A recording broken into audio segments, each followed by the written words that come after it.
So we're gonna start with the pre-show real quick. They ended really early, so we're gonna do a little bit of pre-show, and then we might just get started a little bit early, and maybe even wrap up a little early. But I'm gonna send out a message on Twitter because generally we aren't starting at a half-hour mark. This is kind of weird.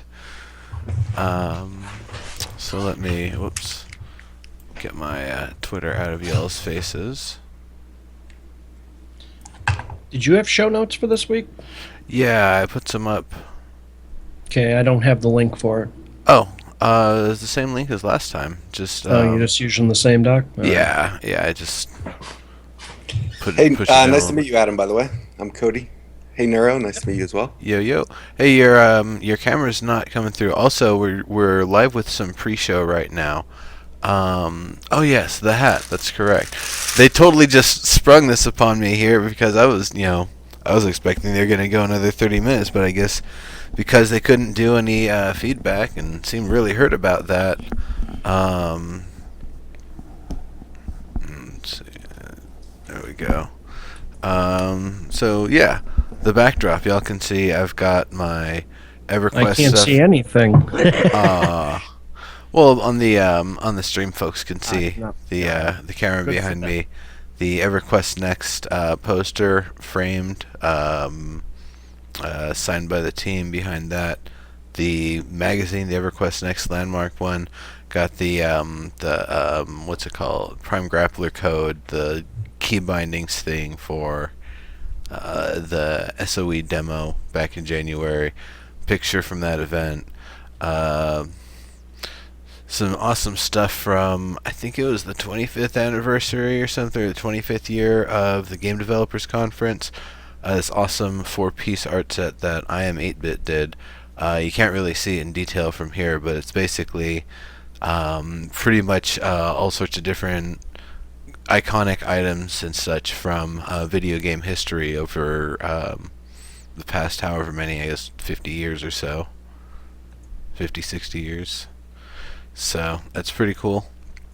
And then over here on this side is the PlanetSide stuff. You can see the big PlanetSide 2 poster, the two different magazines that they had, PS2 on the cover.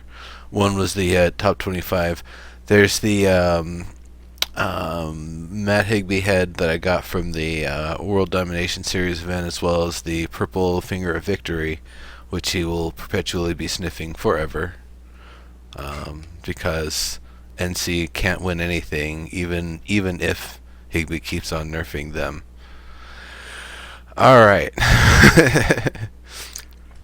Excellent. So, all right. Well, I'm having Neuro. I'm having a little trouble getting my webcam set up. This is the first time I've used a webcam on Skype, so I'm just trying to get the settings going. You'll have to, if you haven't already, go into the settings and tell Skype specifically which, what you want it to use. Okay. It's kind of done like that. It doesn't always pick it up. Yeah. So, I didn't even send that tweet out yet. Gotta do that.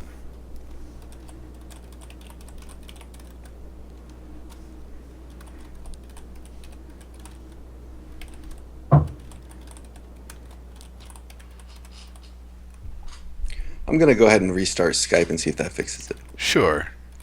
We'll be here.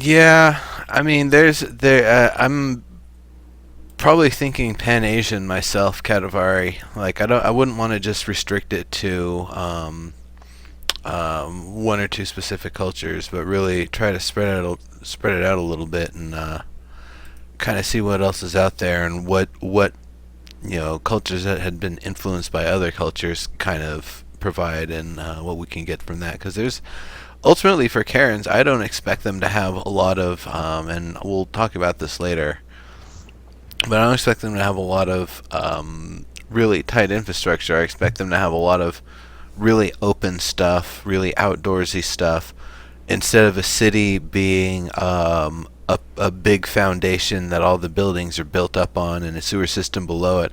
I expect it to be a lot more like just a bunch of pagodas and stuff kind of built near each other, but not in an incorporated space.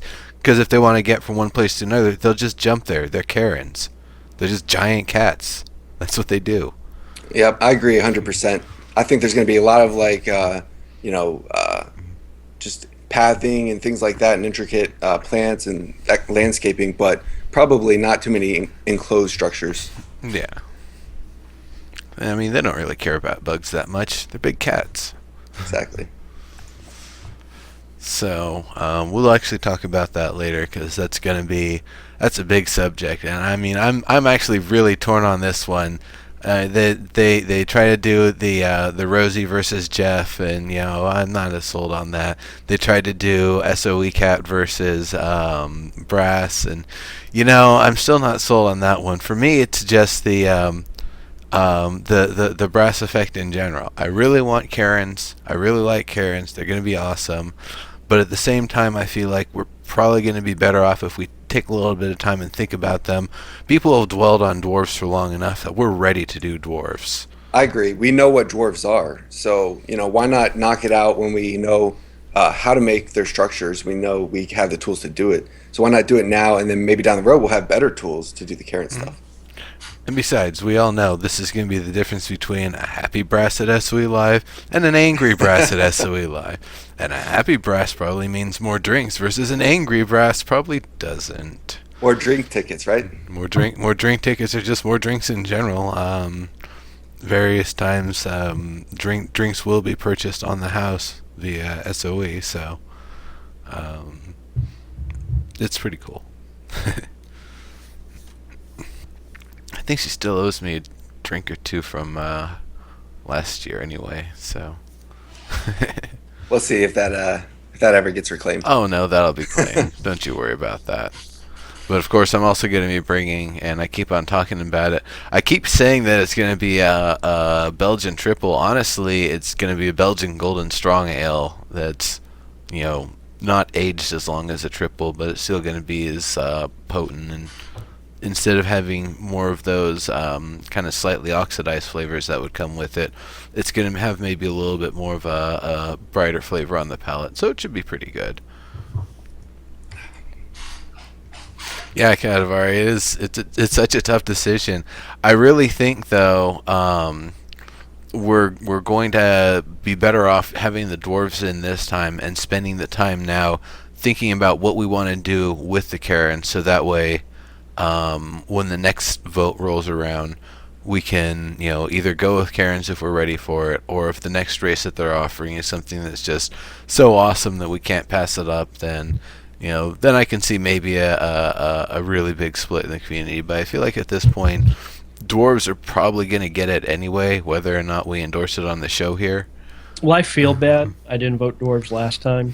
And I feel bad for brass, so I'm going to vote dwarves this time. I actually voted Dark Elf last time to have them be the guinea pig race. I didn't know what the workshop was going to be like. Kodi, what was your vote last time? I voted for dwarves. I voted for dwarves because I wanted just more time to develop the Dark Elf stuff. And I knew that the dwarves were going to be, basically it's a square, dwarves build in square blocks, and they have 45-degree angles, and that's what the game's built in. So it seemed like a easy race to kick it off. So, but I think with the cat people that now that you're talking about it, you're talking about a pagoda style, and they said the Asian style. I'm thinking, what about an Egyptian style? Because cats were a god of the Egyptians, and that seems like there's deserts and a lot of room for that kind of stuff. That would make a lot of sense. And and I'm also wondering, just with Karens in general, what the general kind of palette of the race itself, not just their architecture and their design, but them. Are they going to be as diverse as all of the cats in the world? Are we going to have all sorts of tabbies and torties and stuff like that? Are we going to have the shape of panthers versus the shape of big domestic house cats versus some other type, because there's actually a lot of variation. The proportions of the body, like the face, the ears, how the jaw is shaped, how the teeth are shaped. So all of that sort of variation, I'm wondering, how deep we're really going to get into it.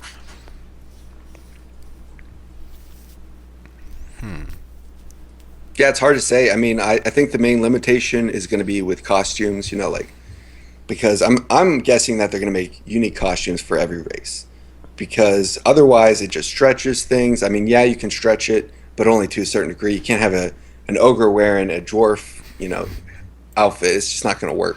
So like, how much are they going to be able to change the body of the cats? Maybe the head is where most of the changes will occur, kind of like the Star Trek style, where it's just all human bodies but just a different head. So I could see that. and then color. They had the white Karen in EQ1, and so I will they're be going to right have back, different. guys. Forgive me. Sure. They'll probably have different colors and things like that. Yeah.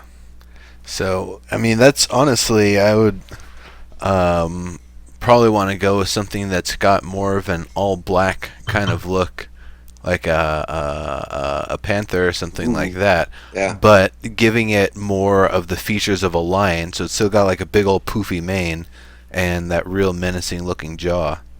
Yep. There's something like that straight out of Hearthstone. Like one of the stealth panthers has like a big mane on it, like kind of like a wolf. Like the fur on the back of a wolf. Yeah, yeah. It's some real spiky.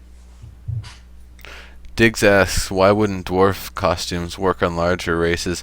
Well, I guess they would have to be scaled for them. I mean, it's not going to be like Incredible Hulk status where it's going to be all stretched out, but it would have to be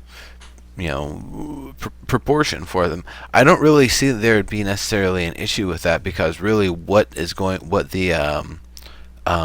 aesthetic appearance of things is going to be is basically just a kind of piecemeal set of things that works for all races and may look a little bit different for each race, hopefully not too different for each gender, but something that'll be kind of interchangeable. So it's not this is dwarven armor so much as the intricate iron breastplate plus the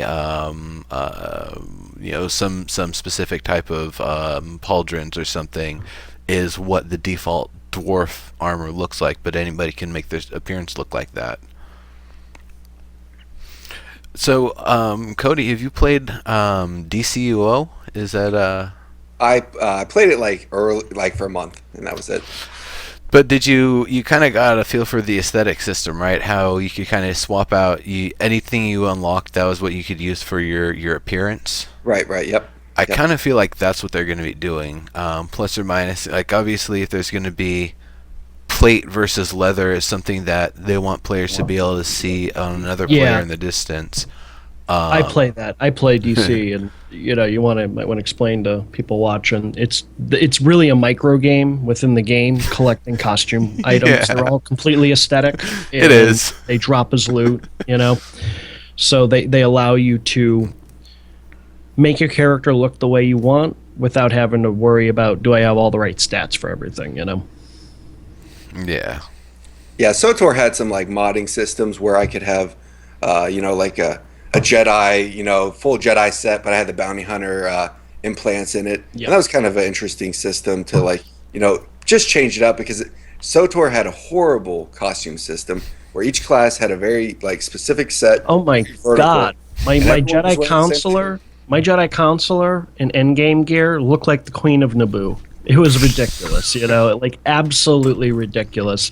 And to be fair, they haven't really added to the variety a whole lot. I was just in game like about a month ago, and I was still kind of bummed. I'm like, really? Everything still kind of looks like ass, man. Kodi, finish. What were you still saying there? Or is that pretty much... No, that was pretty much it. I have one more thing about the Karen, though, and as far as like what you were talking about, like a modular costume system, the heroic running that they showed in the video, I think, was on all fours with the Karen class. Oh, yeah. Running and that jumping. That would really impact how the armor moves, and would be like I would imagine it more like horse armor on a Karen, where there'd be like open sections and not like fully wrapped around them, Yeah. so they can move like that. Yeah, no, that's actually what I saw in the concept art. I looked at them for a moment. It's like World of Warcraft. Oh my god, all of that stuff is so giant. But then when I saw them move Battle around, of and the Shoulder especially Pads. now that you talk about it, I realized that that has to be there because when I did see them on all fours, like, well, wait, yeah, they're going to need that range of motion, and if those things are just kind of loosely kind of floating in place, they're going to deflect blows. But I would expect, they're big, but a Karen is still really, really fast.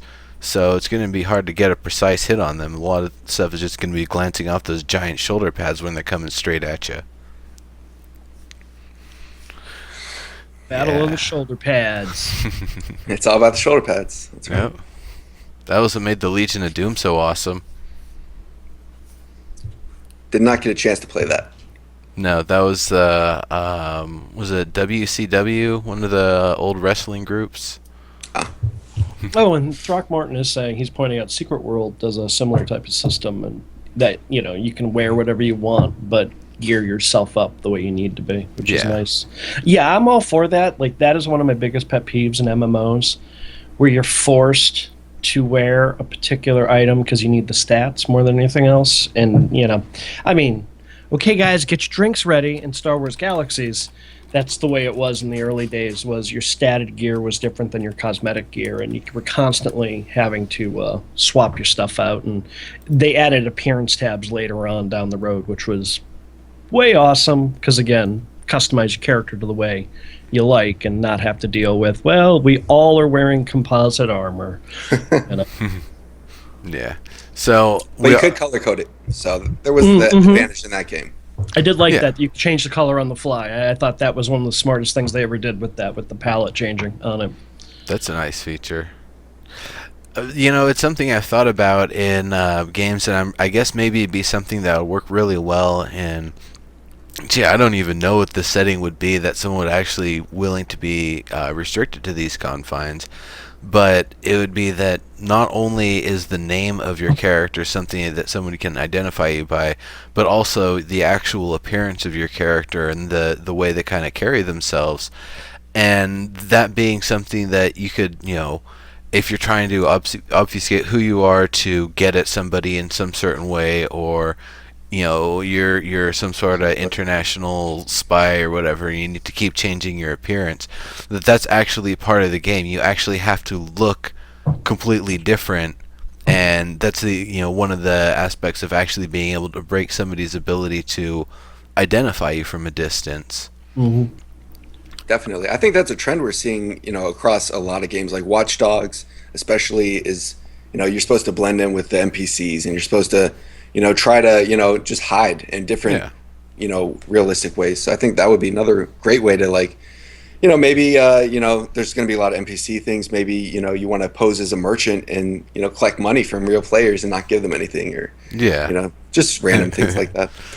Yeah. Well, that actually makes me think of what the traditional ninja really was. They weren't just running around with swords and shuriken all willy nilly, wearing black everywhere.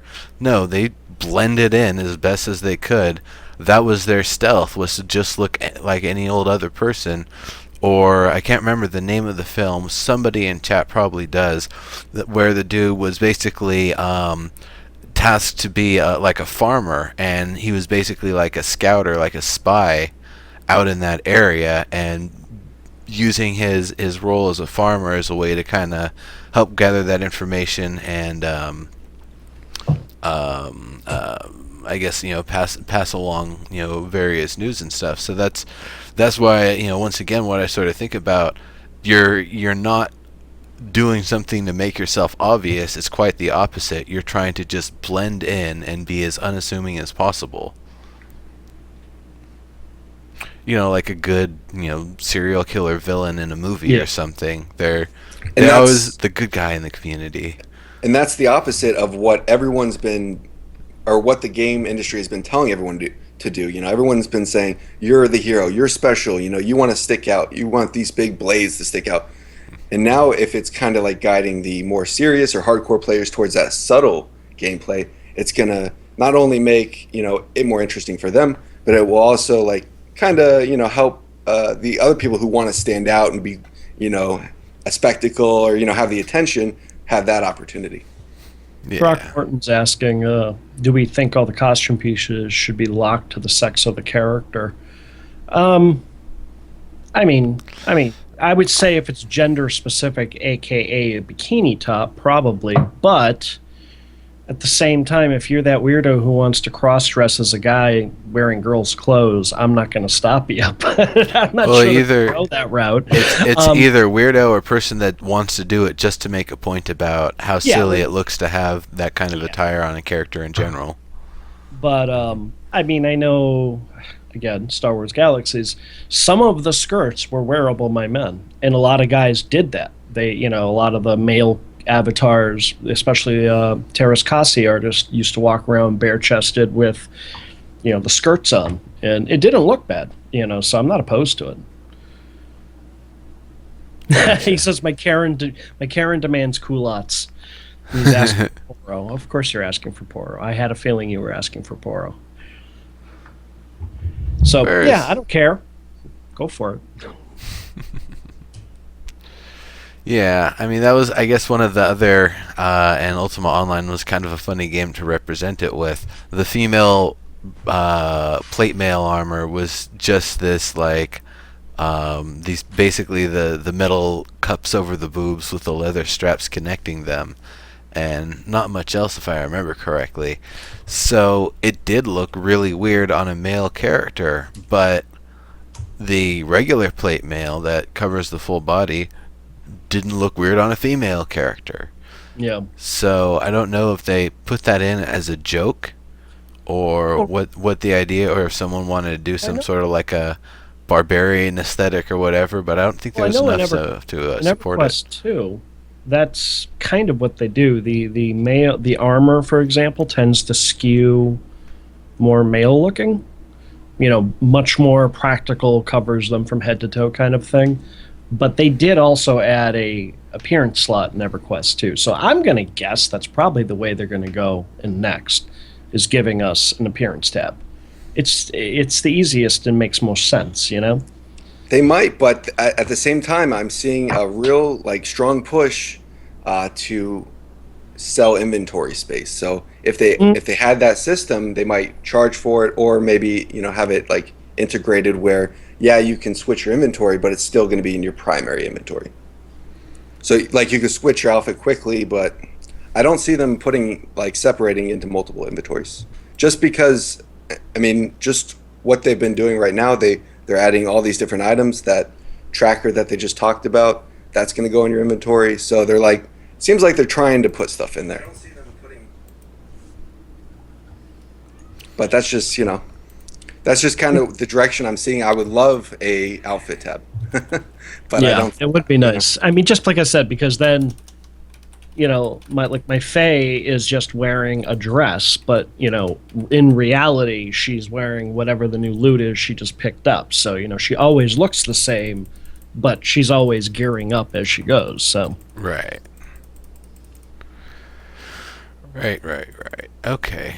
I am gonna go AFK for just a second, and then we're probably gonna start in a couple of minutes with the official content. So you guys keep it going. Cool. Yeah, I'm just gonna go over these patch notes I just sent out at Twitter. So, and if anyone wants to follow me in here, you probably already know, but at NanoVoxel. And Adam, what's your Twitter? Because I'm pretty sure I'm following you. AT0MXII. Adam 12 with the 0, basically. Yeah, Dig's saying everything seems unisex right now. Yeah, definitely. And I know I've heard female streamers mention that they would like to be able to wear like dresses and stuff in game. And right now, everything, all the outfits are pretty unisex. Yeah, I guess I haven't considered that, but I mean, it's true. Yeah. Hmm. Well, right now I'm sure, yes, Cleo. What? No. You got numbness. Go ahead. Go on, get out of my face. Sorry, cat. No worries. Yeah. Um, I was yeah. thinking maybe they're holding off on those dresses and maybe the more formal wear because they feel like those are high-end ticket items that they can get a lot of money. Maybe they're, kind of saving that demographic for those Yeah. dresses and that kind of thing. So that Yeah, might be no, the absolutely. Yeah, reason. I mean, right now I think the flow has been kind of slow as far as outfits and clothing go, but because I'm sure at this point they don't want to just flood the market with 500 outfits because that could be perceived poorly by people who can't wrap their head around this is a business, they need to make money somehow. So I'm sure as time goes on, yeah, we'll definitely see a lot more variety. And they And said, also, we'll yeah, see a lot more customization when the outfits get broken into individual pieces. Right now, for example, my Victorian outfit is just one outfit. It'll eventually be gloves, bracers, shoulder pads. They're going to break it down that. Yeah, So, but okay. there's more to it than that. I would say the other aspect to it, outfits aren't actually that easy to make. hmm It's you have to rig there's a lot them more to the work, model, which is rigging lot them more to the points of error. skeleton. Yeah, It's so much more difficult. yeah. There's a lot more points of error because of the animation on the characters, and they move, and they have to have animations attached to them, and all of that. So, no, no, go, go away. Seriously. Cat's Really getting not at you. not All in the mood. right. Stop All it. right, so we've got a lot of stuff to cover, so I think it might be about time to get the show started.